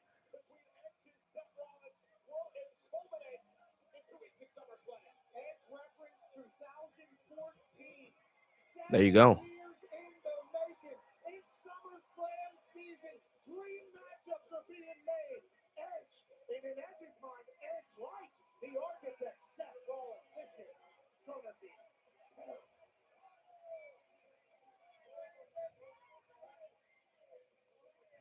And there you go. Edge and Seth Rollins confirmed for SummerSlam. It's going to be fantastic. It's going to be fantastic. You know, it could possibly be the best match on that show. Who knows? The three big matches from SmackDown, we've been talking about it. Edge, Seth Rollins, Sasha Banks, and Bianca Belair, John Cena, and Roman Reigns. Those are going to be the three big matches that carry SmackDown in the SummerSlam, and they're going to carry the SummerSlam card. You know, there's really nothing on Raw that can compare to those three matches. So I definitely think I could definitely see Edge and Seth Rollins opening the show. Definitely.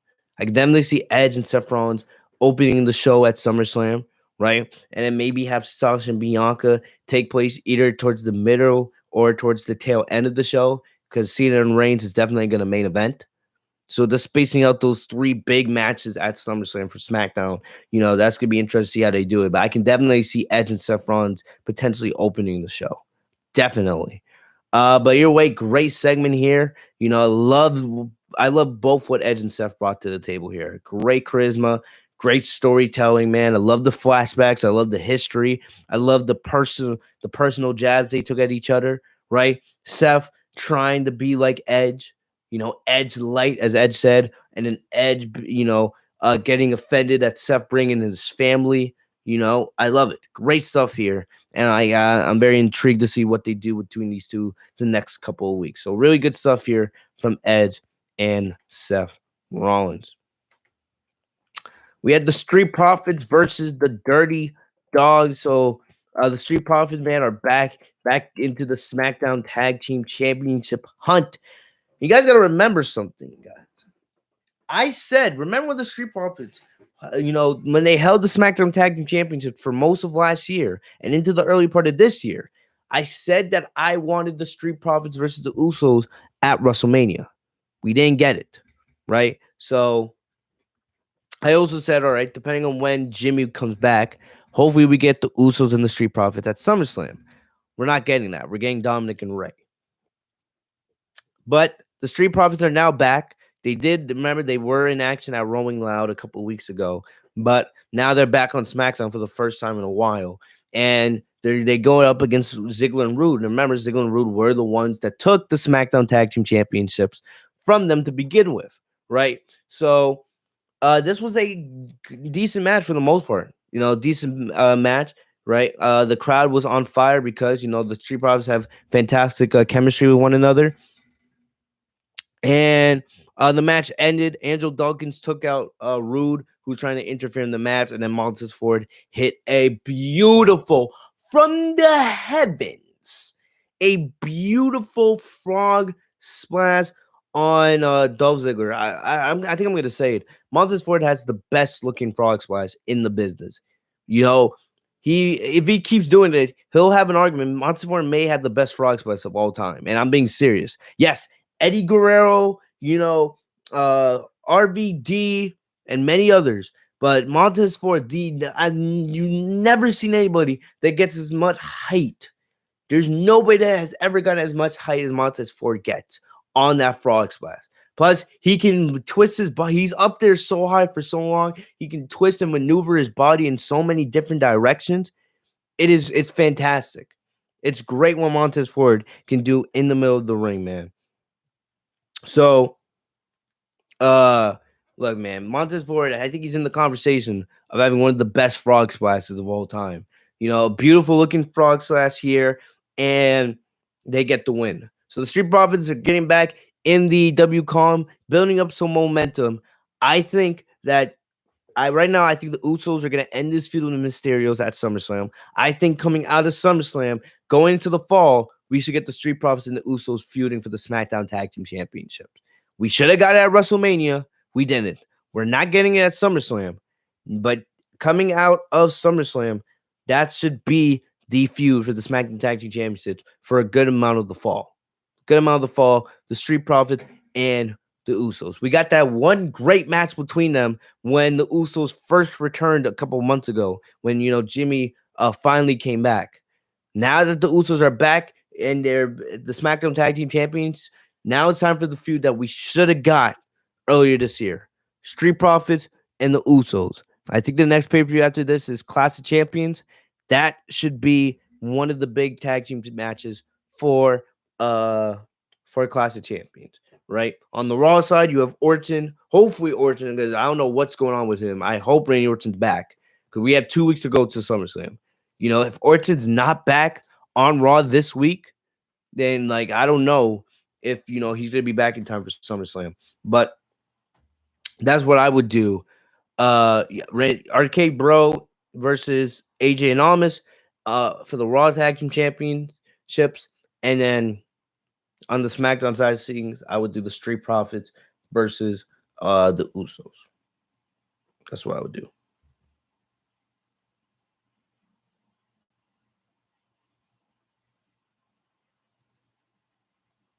So, looks like we got some breaking news here on the Legit Shoot podcast, yo. So you guys know my dude Anthony, right? Anthony, my former co-host here. My former co-host here on the Legit Shoot podcast. He sent me something, and I don't know how true this is, right? And maybe somebody in the chat could confirm it for me. But I don't know how true this is, but this is huge if it actually. So this from JD from NY 206. He said, from what I heard this morning, Triple H is no longer in charge of NXT. They legitimately killed the brand. From Dave Meltzer, Meltzer said, the wording is no more midgets, no one starting in their 30s. They want people who can be box office attractions and main characters. He also said, mixed with their desire to keep Adam Cole, do they generally honestly see him as a part of their future? It seems like they're mentally with NXT is the complete opposite of what Adam Cole is, because I'm sure they see him as a midget.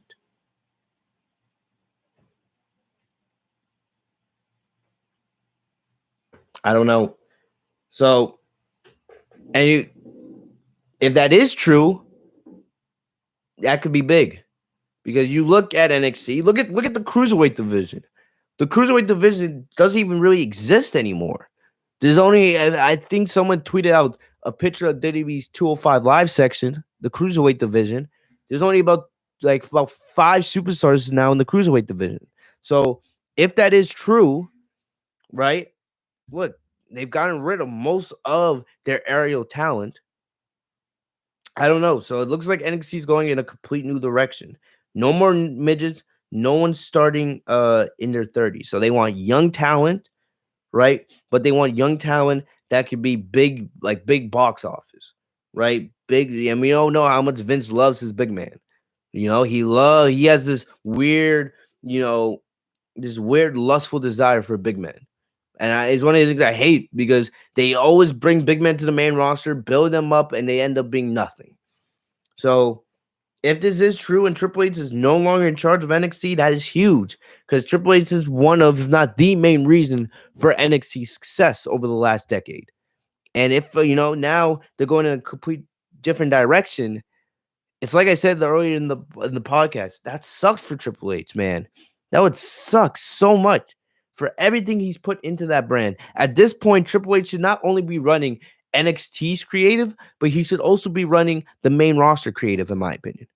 He should be running both sides of creative for WWE. So if it is true, if it is actually true that Triple H is out of, being in charge of NXT and they're moving him on to something else, right? Look, we're legitimately seeing, I think we could legitimately be seeing the end of NXT. Because you read this thing of them saying, oh, they want people who could be big box office attractions and main characters, right? That's Vince's mindset. Big, he loves, like I said, he loves his big men. It's legitimately this sounding like Vince is now taking over NXT. And if that is, then NXT is done. That's the way I see it. NXT will never be the way it once was. This is legit the direction that they're going for. And it sucks, because this is not what Triple H and William Regal and Shawn Michaels and everybody else down there, this is not what they envisioned for NXT. They didn't want that. So I hope this isn't true, but look, it's Dave Meltzer, and as much of a clown Dave Meltzer is, he does have a lot of sources in that company. I don't know what that means for Triple H and what else he's going to do, but I don't know. I don't know, man.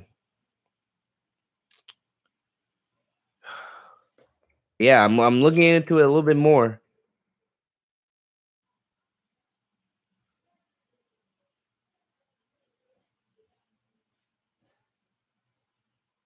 Yeah, based on what I'm looking right now, it looks like Vince McMahon is making these big changes to the NXT brand, and Triple H, man, ugh,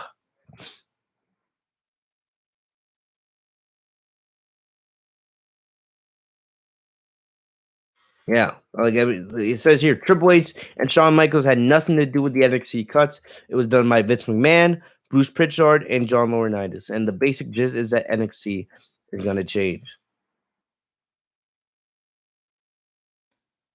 But yeah, like I said, I don't know. I do not know what's happening to NXT, man. But look, this is not good for NXT's future, especially now. With Nick Khan, it looks like Nick Khan is one of Vince's new higher ups, right? Running his right hands right up there with Bruce Pritchard and John Laurinaitis, sucking Triple H off. I mean, not sucking Triple H off, sucking Vince off. This just sucks for Triple H. I'm looking at this report from Sports Keto.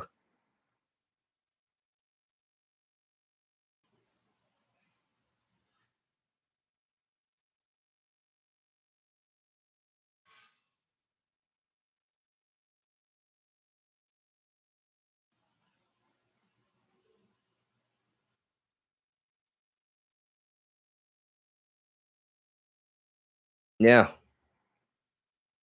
So, so breaking that. So there you have it. Looks like Triple H is being fired from, or not being fired, but he's no longer the big head of NXT, and that's sad. That is sad. We talked about at the beginning of the podcast the death of NXT. I might have to change the title of this video, bro. SmackDown review and the death of NXT. Very, very sad, bro. Very, very sad.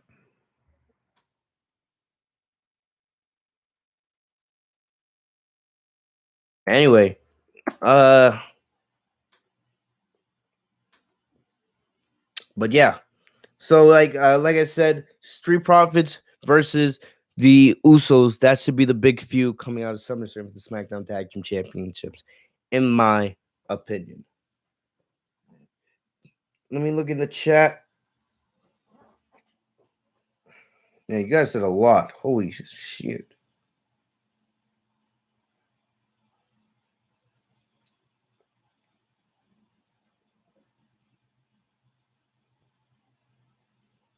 Gregory says Edge should squash Seth Rollins at SummerSlam. That's not happening, Gregory. It's gonna be probably a 20-minute match, and I would, it doesn't really matter to me who wins, but I think Edge is just gonna win because let's be honest, Edge has not won a lot this year. He did win the Royal Rumble, right? But he lost in the main event of WrestleMania. He lost to Roman Reigns at Money in the Bank, and a loss or a win or defeat's not gonna do anything to Edge. He's a Hall of Famer.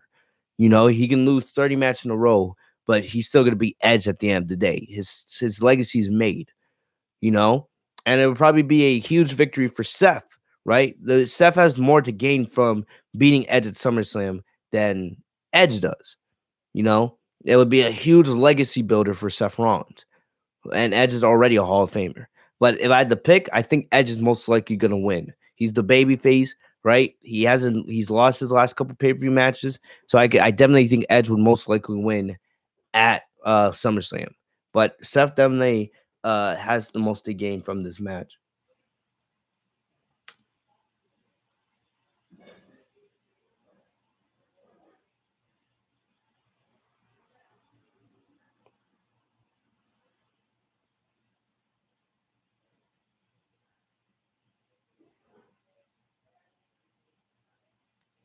So yeah. So let's get back into it, right? We've mainly already talked about almost everything. The last thing is basically the Universal Championship scene.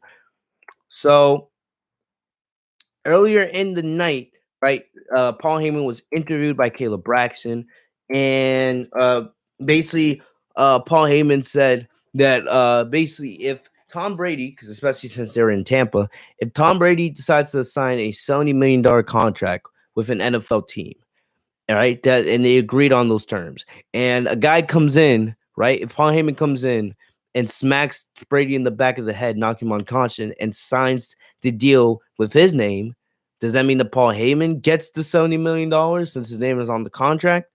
No, it doesn't work out that way. So it shouldn't work out that way here. Cena's claim for a Universal Championship match at SummerSlam should not be honored at all. You know, all of this marketing and everybody talking about the match, it shouldn't be happening at all. You know, and that was Heyman's thoughts. And then as Heyman finished this little promo, Big E came up behind him and he had the Money in the Bank briefcase with him, which I found absolutely hilarious, hysterical. It was absolutely hysterical. Even though I think most of us agree that Big E's most likely going to end up cashing in on Bobby Lashley. Just the visual of Big E sitting there grinning and laughing, with the evil laughter, just laughing like that. And I absolutely loved it. I loved it there, and it's like, they're trying to keep you on your heels. They're trying to remind you that, hey, Big E is still Money in the Bank, and he could be the one to cash in on Roman. Even though it's way more likely that he's going to cash in on Bobby Lashley. But, anything's possible. The cash in hasn't happened yet. So later on the night, we had Finn Balor versus Baron Corbin. If you guys remember, Finn Balor was about to sign a contract for a Universal Championship match against Roman. But that, Baron Corbin came in and interfered with that. And then Cena, that allowed Cena to come in and sign the contract for himself. So basically this was supposed to be, Balor getting payback on Corbin for last week. And Corbin tried to weasel his way out of the match because he talked about his downfall, but Balor didn't care, because he just wanted payback on Corbin for last week. So for the most part, this was more of a squash match than anything. Balor, dominated Corbin and got the win with the coup de grace. And then after the match, he called out John Cena. So I'll play that clip for you guys here in a second. Let me just load it up. So like, one thing that's interesting is it's like they are still teasing and Balor versus Roman, right? I heard somebody tried to say, oh, what if it gets changed to a triple threat match and Balor versus Reigns versus Cena at SummerSlam? Guys, sure, that would be a great match, but this is SummerSlam. Cena versus Reigns is staying one-on-one. If anything, this is WWE just trying to make you believe that, hey, Balor could still end up in the Universal Championship match at SummerSlam. It's not going to happen. I think what's mostly going to happen is Balor's going to face the winner of the match at SummerSlam. And Cena could win. I think most of us think it's most likely that Roman's going to win because we don't know if Cena's going to be on TV after SummerSlam. He probably won't be. So they're not going to give him the Universal Championship if he's not going to be there. And most likely I could see going into the early fall, Roman feuding with Balor. But still, they're just trying to make you believe that there's a chance Balor could still get himself into the SummerSlam match. But it's not going to happen. Most likely, Balor's going to be the next in line for the Universal Championship, depending on who wins at SummerSlam. So I'll play Balor's promo.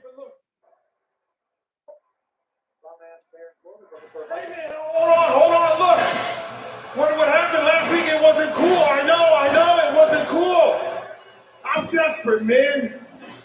I mean, if you can help me, that'd be great. But look, I just want to apologize, man. I'm sorry. Apology not accepted. Balor with a right hand. And Finn Balor. And then Balor dominated Corbin.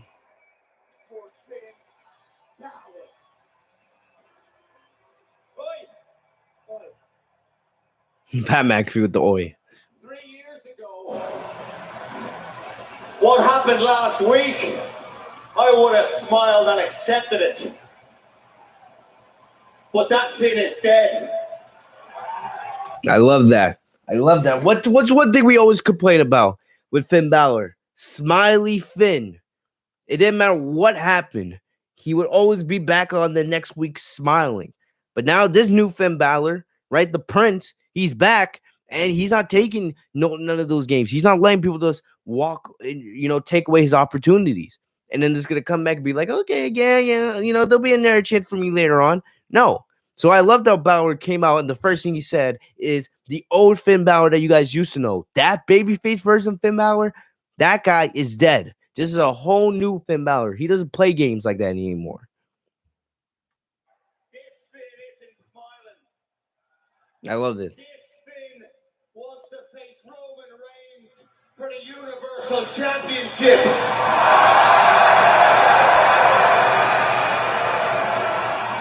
And if I have to go through John Cena to do it, then that's what I'm willing to do. So Roman would then come out. So Balor, like I said, good stuff here from Balor, right? Emphasizing, letting us know the old Finn Balor, that guy is long gone. He's dead. He's buried, right? This guy doesn't play games. And remember, Balor and John Cena have had a one-on-one match. It was a couple years ago. I think it was 2018, if I'm correct. I think it was around WrestleMania 34. Balor beat Cena on Monday Night Raw, and what was a really good match. Really good match. So Balor and Cena do have a little bit of history. Balor's not mad at Cena for taking that opportunity away from him, but he's not going to just sit back and let Cena take that opportunity from him, right? He's saying that if Cena wants Roman at SummerSlam, he has to go through me to get it. So I like that. If anything, like I said, Cena was not on the show. Cena didn't appear until the dark match, which I don't understand why they had Cena appear in a dark match. Like, especially when Cena's time in Smack and his time on WWE is limited.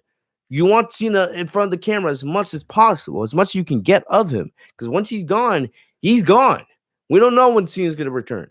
I'm on the bet we probably won't see Cena again till maybe around the Royal Rumble time as we get ready for WrestleMania. So if you're gonna have Cena there, use him as much as possible. No, I have no idea why they didn't have Cena on the show. They could have easily had Cena come out and then maybe set up something for next week where we have Cena versus Balor 1-on-1. But I don't think anybody would complain. And maybe if Balor wins, right? Balor gets into the match at SummerSlam, and then you get Cena live. Because remember, Cena has not wrestled on TV since coming back. He hasn't had one match on Raw or SmackDown. He's appeared at all the live events, and he's done dark matches on Raw and SmackDown, but we haven't seen Cena wrestle once on TV since he's been back. You can do a big match, right? Cena versus Balor, main event. Balor wins. He gets into the match at SummerSlam. He's not going to win. You can have either Roman interfere or you have Cena beat Balor clean, right? And it makes sense. It fits perfectly with the story with Cena and Roman. So I don't know. I like Balor's promo here. But it just doesn't make sense how they didn't incorporate Cena into any of this at all. Like, they didn't have Cena come out. They didn't have Cena confront Roman or Balor. It just played out.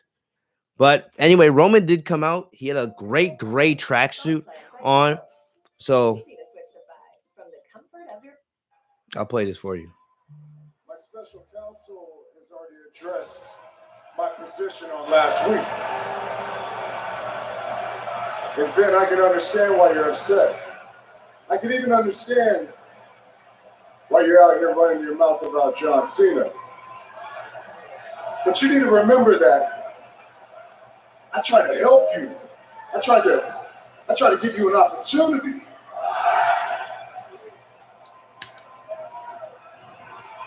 So when you come out here in my ring on my show,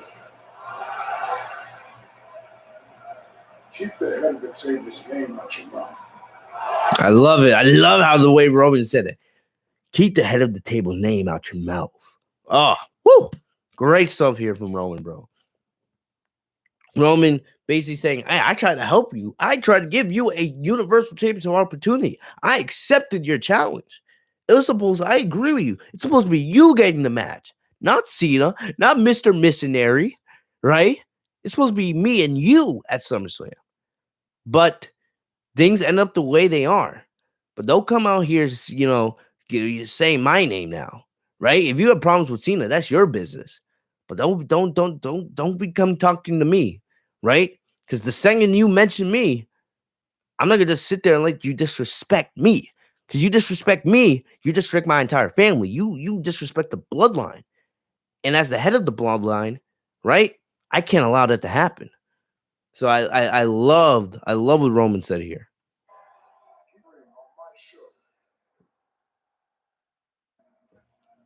Keep the head of the table's name out your mouth.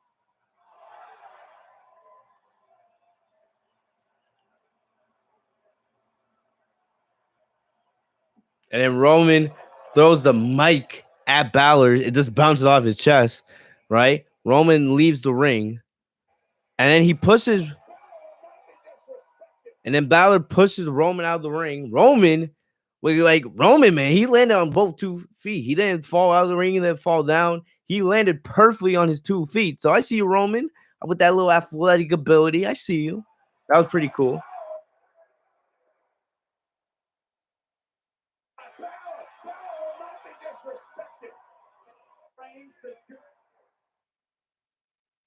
So it looked like Roman was going to attack Balor, but then the Usos came from behind, right? So then Roman decided, yeah, he'll just let his family take over, right? They'll handle his work for him. So Roman walks away with Paul Heyman, and then Balor was able to flip the tables, right? Turn the tables, and then was able to beat down the Usos. So then he calls out Roman again, and he starts taunting Roman. And then Roman takes off his tracksuit, and then he's like, okay, if my family can't do it, I'll handle this myself. Walks down to the ring, badass, and then him and Balor start brawling. So Balor has the advantage, but then the Usos recovered and were able to, now it's a 3-on-1 assault. So Roman then hits Balor with a Superman punch.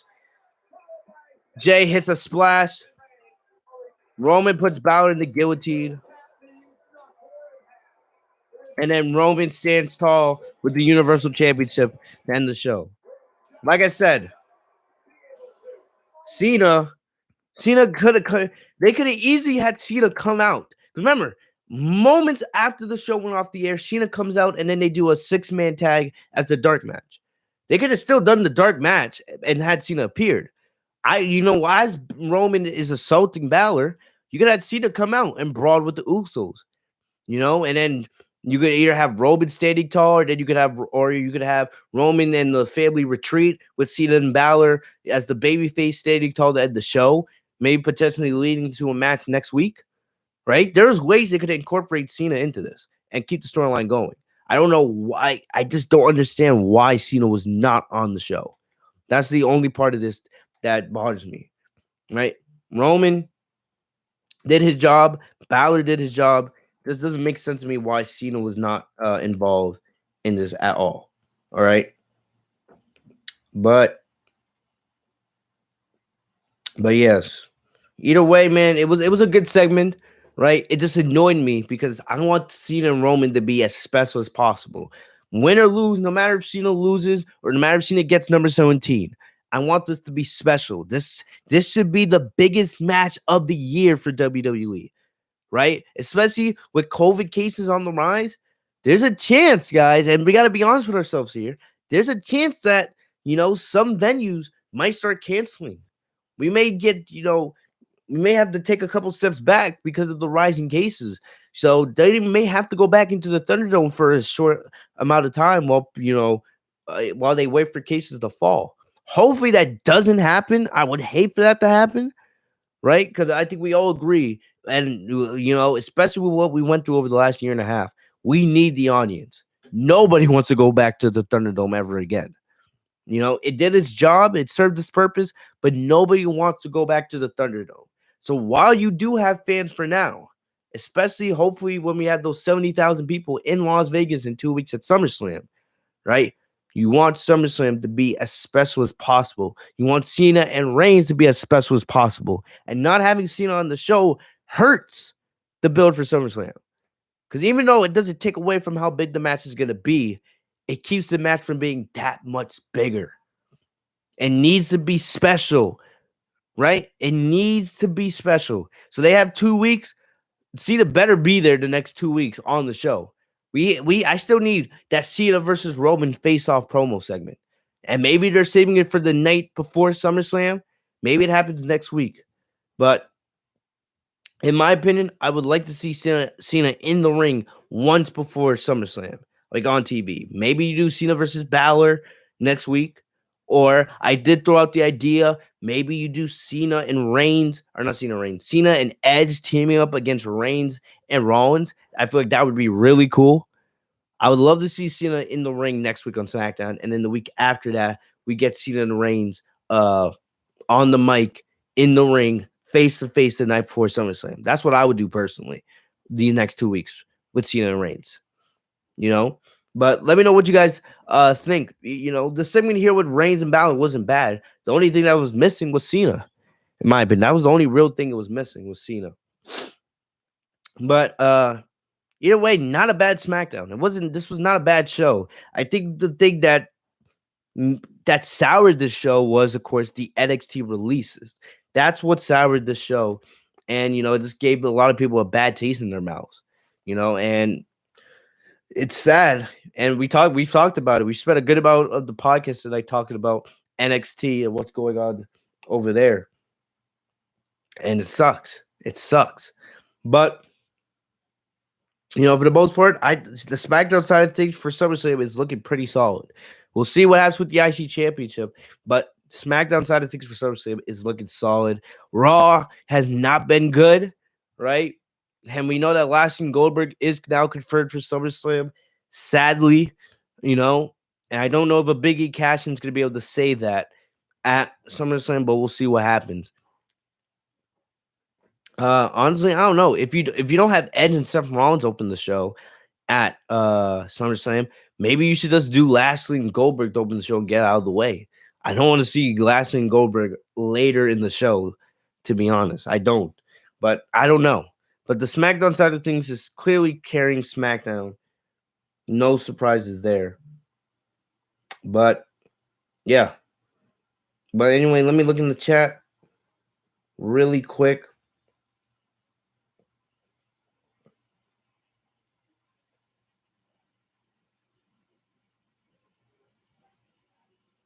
Rachel said The Rock is retiring on Survivor Series this year because he has a movie to do next year.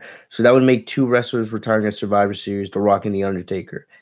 I haven't heard about The Rock. I do know, I can confirm that the plan is right now is for The Rock to return for Survivor Series.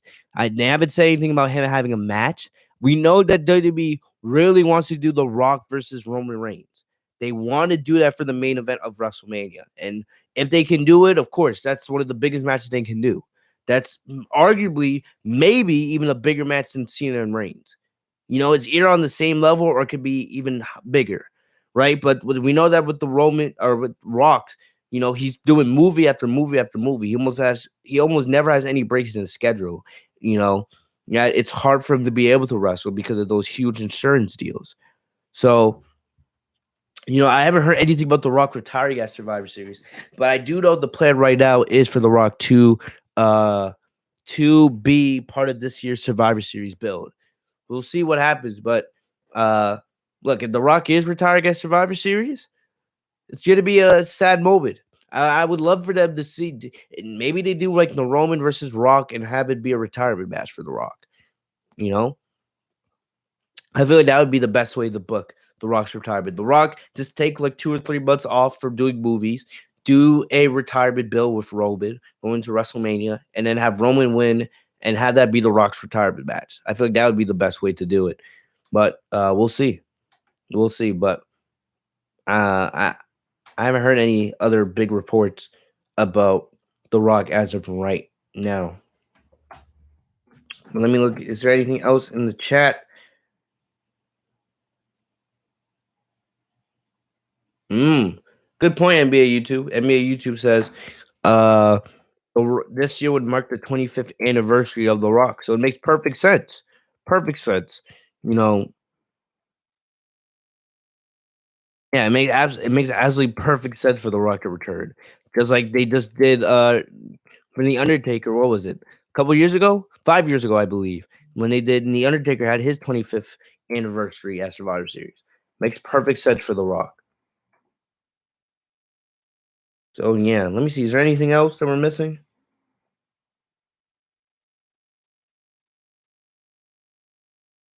Mhm. Let me see. I'm just looking on Twitter really quick, seeing if there's any other big major news that I'm missing that we could talk about real quick. If not, I'm just gonna end the podcast here.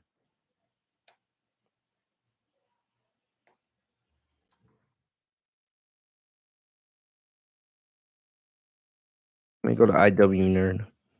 See if I'm missing anything.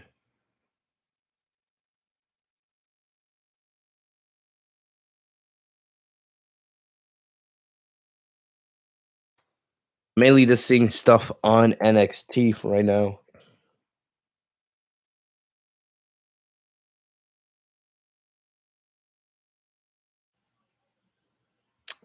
Just a quick note: most of the NXT talent that were released, they have 30-day non-complete 30-day non-complete clauses. Look, you never know. Maybe some of these NXT guys could return to the company, right? It still really does surprise me. Out of all, the Bronson Reed was the one that, and Leon Ruff. Those two are the ones that really shocked me, right? I thought Bronson Reed was main roster bound, but you know, but for the most part, it's only 30 days. It's not 90 days. It's only 4 weeks. So 4 weeks compared to 12 weeks, that's a huge difference. So maybe we see Bronson Reed end up in AEW. But we'll see. See.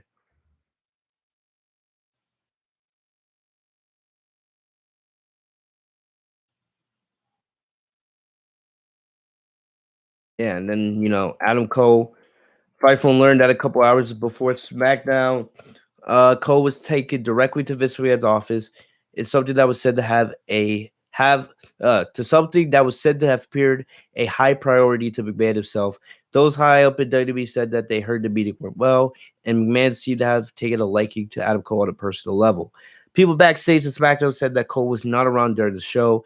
WWE had originally hoped to bring Cole in the Friday before to SmackDown in Minnesota, but switched it to the following week in Tampa for logistical reasons.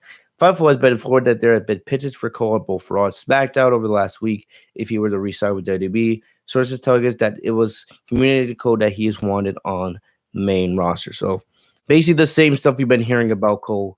We'll just have to, like I said, I don't think we're gonna have a real answer about Adam Cole until after SummerSlam. Like if Cole re-signs with WWE, I think he'll most likely show up on either the Raw or SmackDown after SummerSlam. And I would love to see Cole on SmackDown. You know, I don't know that I would hope that WWE would treat him like a star. I hope I legit think Adam Cole could be the next Daniel Bryan as a babyface or heel. I really do think Adam Cole has that potential if booked correctly on the main roster.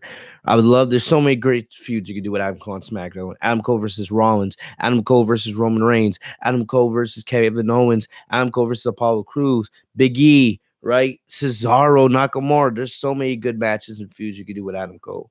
So I hope Adam Cole, remains with WWE. I hope that if he does get called up to the main roster, they book him like a star because that's a guy that he's so good. He deserves to be in the main event of WrestleMania in the next couple of years. I'm really, really that high up on him. So and you guys know he's one of my favorites. Out of all the male wrestlers, right? Roman Reigns, AJ Styles, Daniel Bryan, Kofi Kingston, Samoa Joe. Adam Cole's right up there as one of my favorites. I don't have many favorite male wrestlers these days, so I really do hope Adam Cole stays in the company and they really prioritize him as one of the building blocks for the future. You cannot fuck up on Adam Cole. You can't.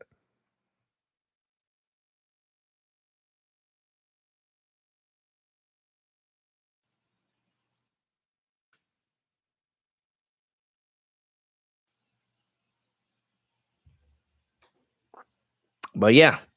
But yeah, that's about look, there's nothing else in the news. We covered SmackDown, we talked about NXT. So other than that, this is where I'm gonna end the podcast for tonight. So thank you guys so very much for joining me here on the Legit Shoot podcast. We went about 2 hours, so we talked a lot about NXT, we talked about SmackDown, we talked about SummerSlam, we talked about Sasha Banks versus Bianca Belair, Cena versus Roman, Seth Rollins, and Edge. So let me know you guys' thoughts on that in the comment section. Hopefully you guys enjoyed the show. If you guys did, before you guys leave, please leave a like on the video. It helps me up a ton.